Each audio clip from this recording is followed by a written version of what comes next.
Yo gang, back again, oi. Massive shout goes to King Eric, Blessing _0113, Triple X Ames Triple X, Taylor Alexandra, Jordan Winton, Dia Ray Diallo, and Master X Woo for suggesting this one. And this one is Cadets behind Barz, so without further ado, let's get into this one.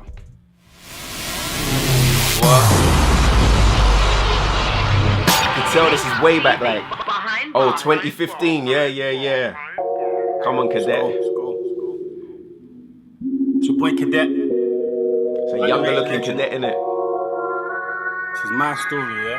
True story, man. Shout out all my followers. Everybody that supports, everybody that tweets. Come on. Underrated legend. Shout out Cadet, man. Let's go. Alright, boom. So I turned Muslim when I was 15. Yeah, man, I knew what it means, but I didn't know deen. I didn't turn for hype, but hype did bring Islam to the scene. But now I'm Muslim like most of my team. It weren't in my heart, but it was in my speech. I'm a young nigga living in a dream. I can have a book in my bag or a knife in my jeans. Man, I was more into black history.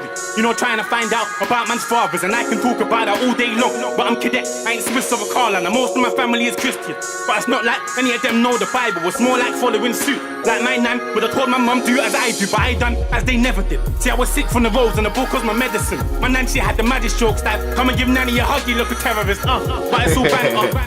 Truth is, I didn't care about religion. Bare people take Muslim for hype, and the fact of the matter, I was one of them niggas, man, until I met Cali in the field. They took a nigga that was savage in the field, took a knife out and put a pen in, and gave me a purpose, man, it's so real. You see, I went from saying Assalamu alaikum for the sake of it, to Assalamu alaikum wa rahmatullah, to a bit of tattoo and keep on lick. But I can't stop too much. The gram tempo, my heart beats too much. I know that the shit that I'm doing is haram. I come out my face when you pre too much, and you ain't gotta tell me I ain't on deen. I know what comes with the music scene, and if I'm gonna go hell, then cool. There's no better reason than chasing a dream. Like, I ain't trying to sound cliche, but it's the first time I ever chased me a dream. Like, why would God help me? I was that same nigga with a kitchen in his jeans. Like, I ain't trying to go Jahannam. See, I just wanna use the gifts that he gave me. But since you like hearing my story is cool, let me tell you the one that made me. Aight, so I must have been about 6 or 7. My mum, she was throwing me a party. It was my birthday and I was gassed. And plus I was gonna see my dad. See, I was a daddy's boy, but I wanted to be. You know, when he was around, it was my birthday, I'm excited. Even my cousin from the east came down. Now, he said that he bought me a Mega Drive. And back then they were the lick. And yeah, I told my cousins you can play that cool, but allow me, I'ma go first in the shit. And we said that it come around 5. Right now it's around 8.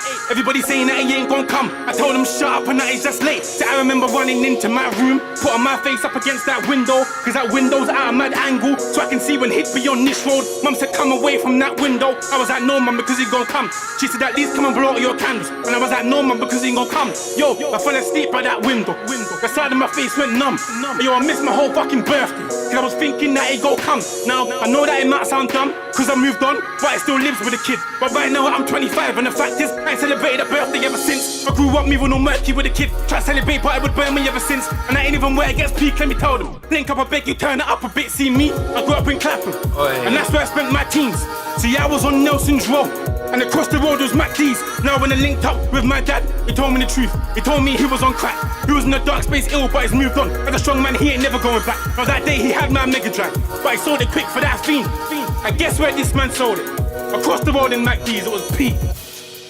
But you know what? That ain't even what changed me. Even after the bullshit there, that ain't even what made me. A broken man, my dad be, yeah, he used to.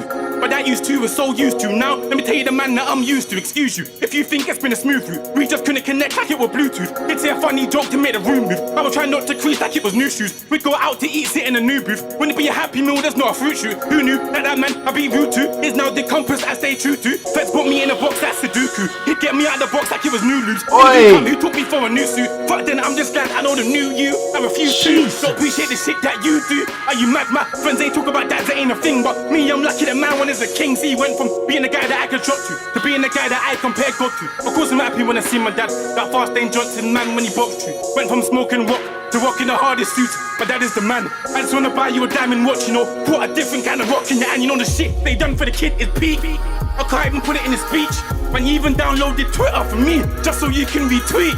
Oi! If I don't make it in music, cause that man there, he made it in life. Bro! Yo, bro! Oi! Nah! Cadet, you done know, man. Mad! Oi! Fucking hell. We know that Cadet doesn't like being pigeonholed as a storytelling rapper, but the journey Cadet takes you on in this Behind Bars put me at a loss for words. Let's go. He starts by opening up with his experiences with religion, delving into some of the complexities he dealt with on what feels like a daily basis. So I turned Muslim when I was 15.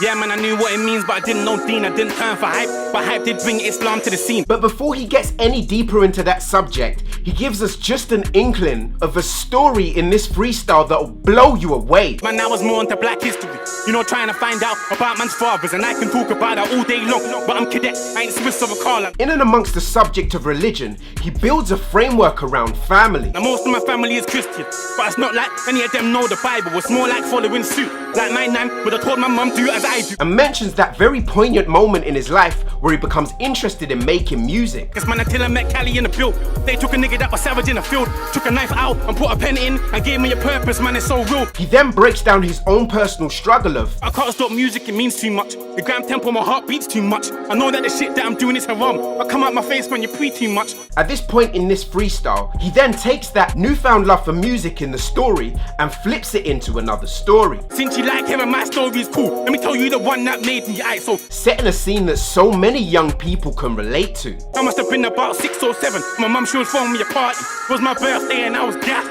And plus I was gonna see my dad. The way Cadet builds upon that scene has you so drawn in that you can almost picture it. See, I was a daddy's boy, but I wanted to be. You know, when he was around, it was my birthday, I'm excited. Even my cousin from East came down. Even getting into the conversations him and his little cousin had at the time. He said that he bought me a Mega Drive, and back then they were the lick. And yeah, I told my cousins you can play that cool, but allow me, I'ma go first in the shit. And after he mentions, he said that it'd come around 5. Right now it's around 8. Everybody saying that he ain't gon' come. I told him shut up and that he's just late. You get the feeling that his dad's not coming. So I remember running into my room, putting my face up against that window, cause that window's at a mad angle, so I can see when hit be on this road. Which gives this whole freestyle the feeling of, okay, it's about a situation with a deadbeat dad. Mum said come away from that window. I was like no mum, because he gon' come. She said at least come and blow out your candles. And I was like no mum, because he gon' come. Yo, I fell asleep by that window. The side of my face went numb. Yo, I missed my whole fucking birthday, cause I was thinking that he gon' come. He also lets you know the deep lasting effects that moment had on him as a child. Now, I know that it might sound dumb, cause I moved on, but it still lives with a kid. But right now I'm 25 and the fact is, I ain't celebrated a birthday ever since. As a young kid, being let down by somebody you put your faith in really does a lot to explain the turn Cadet's life took as the beat and drums kick in. I grew up moving on murky with a kid, try to celebrate but it would burn me ever since. And I ain't even where it gets peak, let me tell them. Link up, I beg you, turn it up a bit. At this moment, Cadet could have taken the story anywhere, but keeps it centered around his father. I grew up in Clapham, and that's where I spent my teens. See, I was on Nelson's Road, and across the road was Mac D's, who ends up revealing a very dark truth to his son. Now when I linked up with my dad, he told me the truth. He told me he was on crack. He was in a dark space ill, but he's moved on. As a strong man, he ain't never going back. Now that day he had my Mega Drive, but he sold it quick for that fiend. And guess where this man sold it? Across the road in Mac D's, it was peak. And as that brief gap in the freestyle opens up, you get the feeling that was the end. But then Cadet starts again. But you know what? That ain't even what changed me. Even after the bullshit there, that ain't even what made me. The way he breaks down those awkward moments of bonding between him and his dad is absolutely unreal. If you think it's been a smooth route, we just couldn't connect like it was Bluetooth. It's a funny joke to make the room move. I was trying not to crease like it was new shoes. And you slowly get the picture of a dad. We'd go out to eat, sit in a new booth. Wouldn't it be a happy meal, there's not a fruit shoot. Who knew that man I'd be rude to is now the compass I stay true to. Who loves his son. Feds put me in a box, that's Sudoku. He'd get me out of the box like it was new loops. Is there for his son. Interview come, who took me for a new suit. And is doing everything to make up for past sins. But then I'm just glad I know the new you. This is the most personal I've seen any UK artist get about sensitive issues like family. What you saw here in Cadet's Behind Bars is Cadet bearing a piece of his soul. And without a shadow of a doubt, this adds to that legacy of Cadet being one of the best rappers we have in the UK. Let me know what you thought of Cadet's Behind Bars in the comment section down below and I'll see you down there. Yo gang, this is your boy LeeToTheVI saying peace and love and I'm out. Bow.